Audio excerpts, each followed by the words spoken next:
J'aime le vélo, oui, mais pas le tour de France. Notre avocat du diable. Bonjour Didier. Au secours, la gauche arrive. Oui, c'est vrai qu'avec vous. Allez-y, camarade. Ah, salut à tous. Salut. Ça fait plaisir. Bien, bon les amis, je pense que nous serons tous d'accord sur ce point. La grosse info, la très grosse info de la quinzaine, c'est la révélation que François Hollande aurait eu une liaison avec une danseuse de ballet. Absolument. Vous noterez que je conserve le conditionnel jusqu'au bout, parce que quand même, je l'ai un peu en travers. Hein. Je crois que je ne suis pas le seul. Nous sommes quelques-uns dans cette salle à nous dire « Mais pourquoi lui et pas moi ?» Mais comme il y a toujours un prix à payer pour tout ce qui nous arrive de trop bien dans la vie, l'ancien président de la République s'est vu surnommé par certains collaborateurs et membres de son entourage le petit gras de l'opéra. Pas très valorisant, réconfortante représailles de la justice immanente. François Hollande avec une danseuse, vous vous rendez compte? On dit souvent que le pouvoir a des vertus aphrodisiaques. Là, on entre dans le domaine du miraculeux. Hein. Tiens, à propos de miraculeux, je voudrais avoir aussi une pensée pour ces braves catholiques pratiquants, voire très pratiquants, qui ont défilé derrière des banderoles cette semaine, ces jours derniers, sur lesquels on pouvait lire écrit en très gros « Rendez-nous la messe ». Tout à leur frustration d'être privés de leur rendez-vous dominical et peu férus de littérature protestataire, ces malheureux n'avaient pas pris la mesure du potentiel contrepétrique de leur pourtant si légitime revendication. Il suffisait d'une lettre, une seule lettre malencontreuse pour que tout bascule et ça n'a pas raté. Rendez-nous la fesse. Eh oui, et voilà. Alors pardonnez-leur, Seigneur, ils ne savaient pas ce qu'ils faisaient.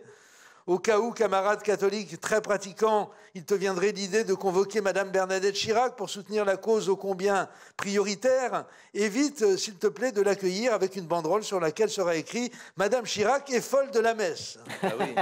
Oui. À son âge, on ne peut quand même pas lui demander d'être championne d'Île-de-France de Zoubida. Rendez-nous la De messe. Zumba, je crois que c'est. Bah oui. Les références. Zoubida. Oui, non, tu Vous avez dansé sur la Zoubida de... Ah, c'est un lapsus révélateur. Zoubida, je trouve ça mieux, mais bon. Rendez-nous la messe. Non mais oh, faudrait qu'elle soit à vous pour qu'on vous la rende. Hein. Rien n'est pire que les croyants qui s'y croient. Sur leur lancée, ces mêmes catholiques très pratiquants réclament le retour de la messe en plein air, donc en public. Alors c'est idiot, hein, la messe, c'est vraiment pas fait pour être en plein air, surtout en hiver. Prenez le sacrement de la communion. Si je me souviens bien, hein, à mon époque, pour communier, tu devais t'agenouiller devant le curé. Bon, ça, c'est pas ce qu'ils ont trouvé de mieux, hein, certains célébrants en ayant tiré des conclusions hâtives. Ensuite, tu devais ouvrir la bouche au maximum, bon, là aussi, enfin, bref, et tendre la langue le plus fort possible pour que le curé puisse déposer l'hostie dessus, un peu comme tu déposes ta carte bleue sur le bloc sans contact. Oui, c'est exactement ça. Et alors ça, c'est ce que je préfère dans le catholicisme. Hein. C'est la seule religion monothéiste où l'on t'encourage à tirer la langue à l'autorité supérieure. Véritable école de l'insubordination. Pour peu que Jésus ait eu les mains libres le temps de la crucifixion, et aujourd'hui, on aurait droit au doigt d'honneur pendant la communion. Donc, je reprends mon explication. Le plus souvent, le curé casse l'hostie en même temps qu'il la dépose sur la langue du fidèle. Ouais. Mais si nous sommes en plein air, qu'il fait très froid, et que le célébrant ne réussit pas à rompre l'hostie parce qu'elle est congelée, celle-ci va rester collée sur la langue du communiant, lequel s'en trouvera fort handicapé lors de son passage au confessionnal, qui arrive juste après. Allez-y, je vous écoute, mon fils.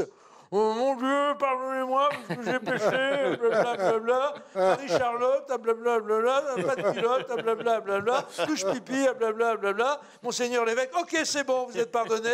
Par sécurité, vous me ferez 245, je vous salue Marie, et 362, Notre Père. Hein, et c'est valable également pour tous ceux qui sont dans cette salle ce soir.